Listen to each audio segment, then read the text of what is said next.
Hello and welcome back to my channel. If you are new, my name is Nicole. You can also call me NickyPicky. And in today's video, I'm going to be doing a 2020 recap.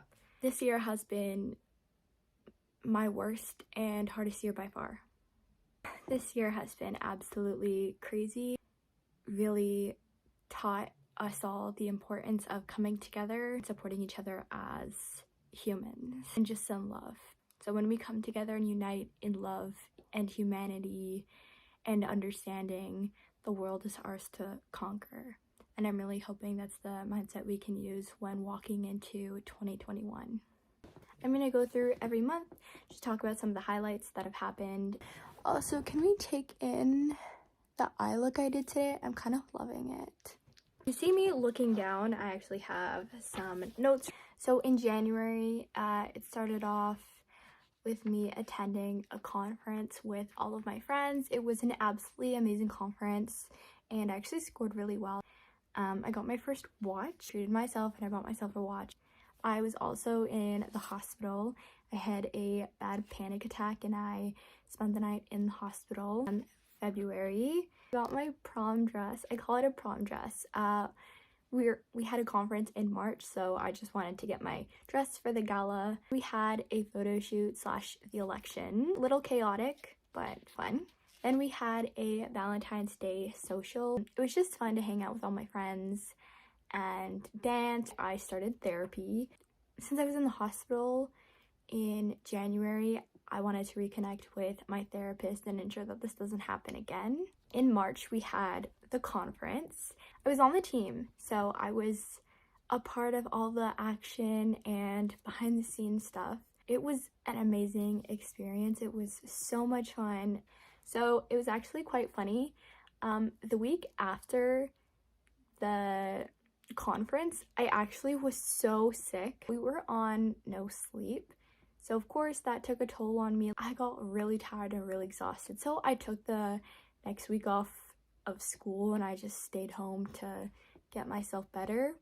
And the week after that, we went into lockdown. So fun fact, I've been in lockdown for a week longer than everybody else. Yeah, so quarantine started. We thought it was gonna be a couple weeks.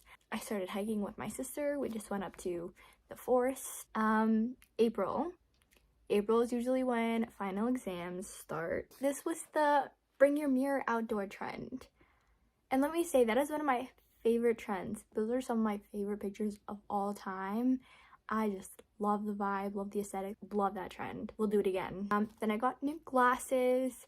I had these weird like rectangle ones that didn't really flatter my face. I also needed a new prescription, okay? So I decided to get new glasses. They're super cute. I love them. Then after that, it was World Semicolon Day and Denim Day. I also dyed my hair purple. Let me clarify. I didn't have a mental breakdown. I know a lot of people, like at the beginning of quarantine, had mental breakdowns and dyed their hair. No, I was fine, okay? Like, I was fine. I had been wanting to dye my hair for, I think, years. And because I didn't get a job for the summer, it would be a good time for me to dye my hair. In May, I started doing a lot of yoga and it was my birthday. My parents threw me a surprise party. It was a unicorn themed surprise party with my sister, my dog, and I, but I loved it. And I had summer school. In June, I started doing more yoga. Had pink hair. My purple hair had turned into pink. Ooh, it looks good. I started utilizing my pool more. Of course, I did not tan. I just physically, my body does not tan. I also signed up for a course. It was a Hero's Journey course with my idol, Parvati Shallow. If you know, you know. Survivor fans, where are you at? It was a 6-week program to find like your inner peace and become a hero. So it was so much fun. Highly recommend it. So with that course, I made a vision board. It's actually above me. July, the course was still going on. I really started embracing my body and just learning to accept it. I might not have the perfect figure, but at the end of the day, I'm in my body. I should love it because it's the only one I've got. I've just tried to embrace myself, all my insecurities, and just love who I am. August, I had a little more anxiety in August than I had in the earlier summer months. Again, I didn't have a job for the fall semester, so I was really bummed. I had lost an opportunity, so I did not want to go back to online school. We went to a drive-in, like right by my house, and it was so cool. We watched Toy Story 4, and I love drive-ins. They're so cute. You can't go wrong.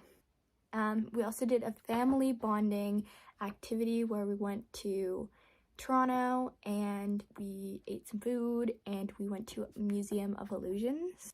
We did frosh. I was actually a frosh leader, which was so much fun. I also finished therapy. I really thought I was going into September in the fall with a new fresh mind. Or so I thought. September, so right after frosh, we had Week of Welcomes, basically Frosh 2.0.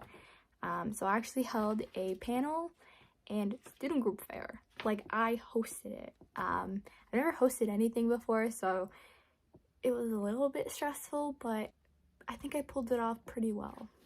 Then I just recorded a video for TRSS about what I do.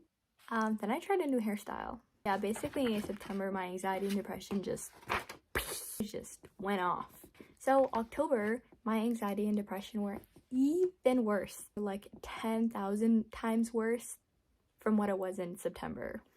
Yeah, my mom and my sister even tried to help me out by taking me on like a self-care date. It was cute. We went to go eat some dessert, but at the end of the day, I just wasn't taking any care of myself. I was giving so much of me and putting that into everything else. I was empty. I was drained at this point. Like, I was mentally and physically exhausted. I got some nails from my friend. That's something I really wanted to do this year, support local businesses, and I love them. My family and I did a 5K. We went to a nearby forest and we were just walking the trails. Okay, I live in a very small town, so there weren't many people there, and we were all wearing masks and socially distanced. The scenery was so breathtaking. It was so beautiful. I got my wisdom teeth out. That recovery was strange. Fun fact, a few days after, like 2 days after my wisdom teeth, I had to write a midterm exam. I was also on a panel where I talked about my co-op experiences and just my student experience. So then towards the end of October, I had a mental breakdown and I ended up in the hospital. Also, Halloween marked my 3-year mark of me being sexually assaulted. November, I was still in the hospital for a little bit, and November was basically a recovery month. I had been neglecting taking care of myself for months, so I really needed to get all those supports in place and to start working on myself. We celebrated my dog's 4th birthday. Got to play in the snow with my dog. These small things that I was looking forward to doing after being in the hospital for so long. We had my first full team meeting since I had been in the hospital, so that was definitely an adjustment. I got a haircut because the dead ends were probably like this long. Here's what it looks like now, in case you're wondering.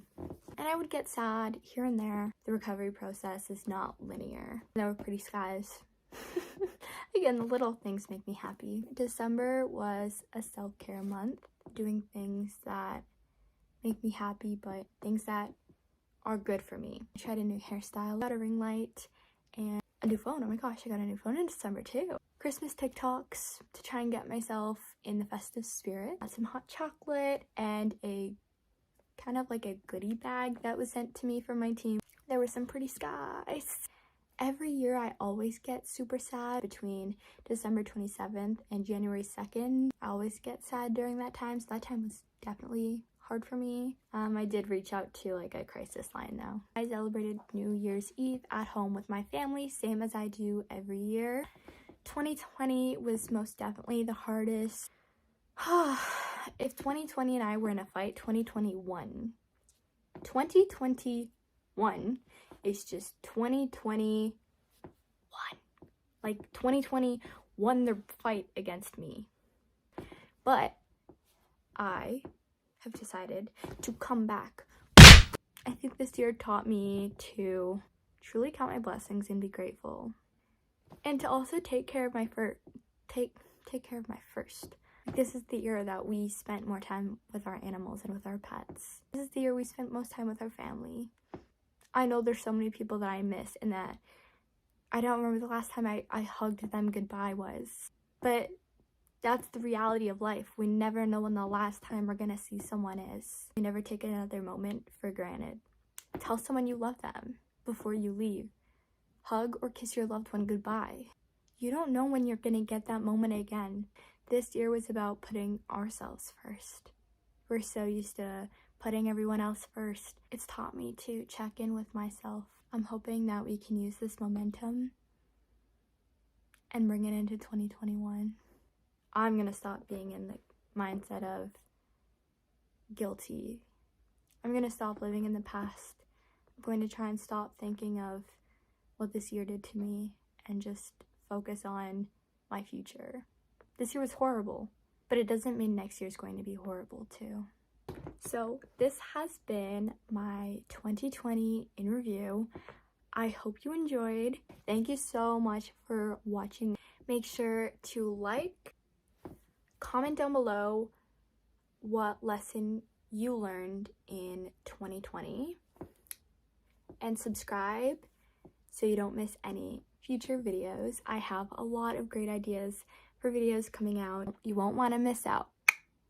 And I hope 2021 is the year we are both waiting for and the year that we deserve.